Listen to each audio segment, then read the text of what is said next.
This is Real News Media TV, coverage you can trust. Please like, share, subscribe, and hit the notification bell. Select all for daily news updates.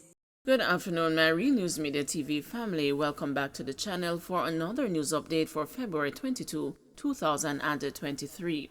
And in the news this afternoon, 3 men killed in Mandeville crash identified.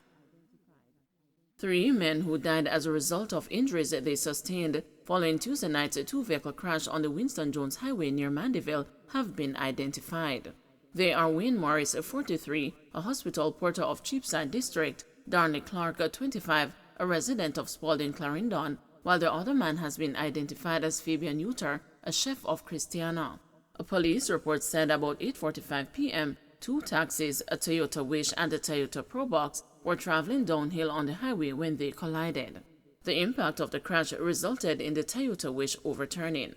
Several occupants of that car were flung from the vehicle. The injured people were rushed to the hospital by passing motorists and the police. 2 people were pronounced dead on arrival at hospital. A 3rd person succumbed while undergoing treatment. 11 people were admitted up to late Tuesday night. Man caught in crossfire during $2 million armed robbery at a Westmoreland supermarket. A man is nursing a gunshot wound in hospital after being struck in a shootout between police and armed robbers at a Chinese-owned supermarket in Darlington, Westmoreland on Tuesday afternoon. The incident took place at the Flying Dragon Shopping Center and the Meat Plus supermarket shortly after 2 p.m.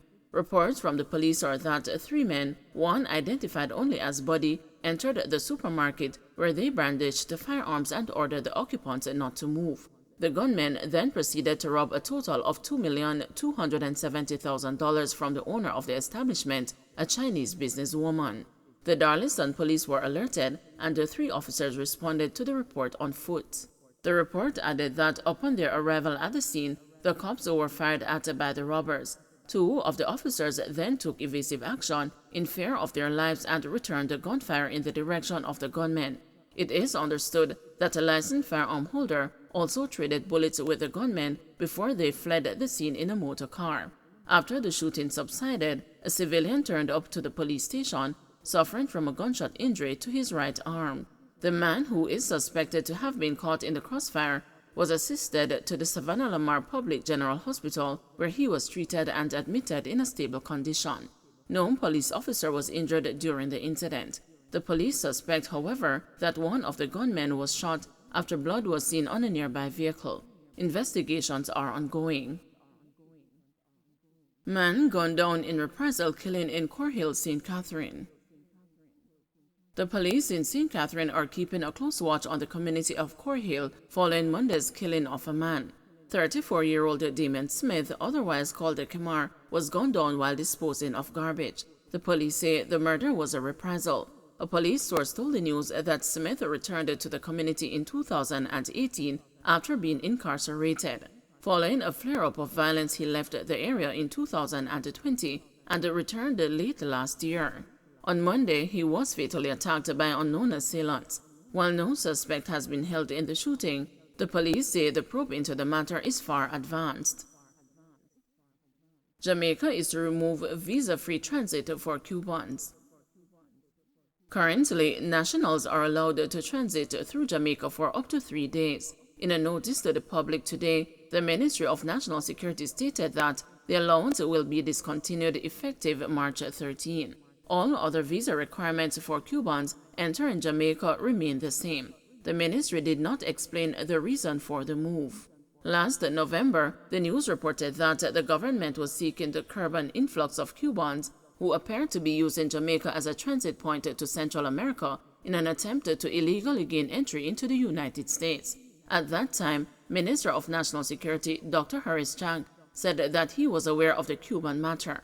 There is concern that a number of them are using that facility to transit to Nicaragua and then on to the United States through the southern border, Chang disclosed. We are aware of the challenge and we are looking at how that problem can be corrected, he added. Immigration officers employed at the Passport Immigration and the Citizenship Agency, who spoke with the news on condition of anonymity, said then that hundreds of Cubans have been traveling to Jamaica for the past 3 years to secure passage to Central and to North America. PICA Chief Executive Officer Andrew Winter was terse in his response to the news queries, saying only the matter has been referred to the Ministry of National Security. Elderly farmer shot and killed at his home. The Clarendon police are investigating the murder of an elderly farmer whose body was discovered at his home in Bellasgate this morning. He has been identified as 73-year-old Winston Nelson. The discovery was made about 8 a.m. The police say Nelson's body was found with gunshot wounds to the chest and the right hand. They indicated that residents reported hearing gunshots around 11 o'clock last night. A well-placed source disclosed that Nelson had been threatened following a long-standing dispute over the alleged destruction of his farm by animals. The source said Nelson had recently captured and slaughtered a goat, which he alleged was among a herd that had been causing continuous destruction to his crops. The probe into Nelson's murder is ongoing. Up to February 20, Clarendon had recorded 16 murders, which is a jump when compared to the 6 homicides in the corresponding period. 5 Manchester communities under curfew. Police have imposed the curfews in 5 Manchester communities to stem further reprisals following an upsurge in crime, including a double murder in the South Central Parish. The curfews, which began at 6 p.m. Tuesday, will continue until 8 a.m. Thursday, February 23 in Old England, Georges Valley, Richmond, Midday, Newhall, and the surrounding areas. A reliable source told the news that the February 13 murder of Aldous Scott, otherwise called Chukum, following a party in Old England, resulted in increased security concerns in that community and the surrounding areas. Police theorize that the killing of Scott led to a reprisal in Kendal, believed to be gang-related. On February 15, 2 days after Scott's death, Damon Robinson, 29, otherwise called Bleachers, a resident of Miketown in Manchester, and the Chamois Borough, 22, otherwise called Shemi and Gurley, a resident of Comapen in St. Elizabeth, were killed after leaving a party in Kendal. Some business operators are, however, opposed to the curfews. Shopkeepers in Georges Valley and Midday told the news on Tuesday that the measure will be hard on their businesses. "We can't manage curfew back this side. Before we even get this curfew, it come in like we did under curfew, because them did start lock we down since shooting Guan and man did," said one of the shopkeepers. "Them did lock we down from 8:30 at night time. Me buy all the bun and the bread and the bulla from we there, and me can't get to sell it, because mostly at night people come and buy them little tea mix and milk," he added. He said the loss in sales will be significant, especially today, Ash Wednesday. "Police are locked down your place. Everything just stand up on you, and you have this big light bill for pay.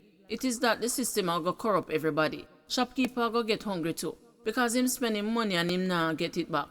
Because nothing now get to sell, so it rough," he said. He said his community is being portrayed negatively based on the curfew. "Georges Valley is not really a place we have that crime around here. As you would hear, people would talk. That type of crime not really there Georges Valley. Sometimes it happens far from Georges Valley, and it's like it just affects Georges Valley, just like round Old England, and it affects round here so," he said. "Georges Valley is an airy place. People like to have them little party, enjoy themselves and them thing there in this community," he added. Another shopkeeper believes the curfew is too long. "Them shouldn't give us it for such a long time. If them give us overnight from 6 p.m. to 8 a.m. and from 6 p.m. to 8 a.m., that would be good. The people would come and have them one drink. Them now go get to come," he said. Don't forget to like, share, subscribe, and hit the notification bell. Select all for daily news updates.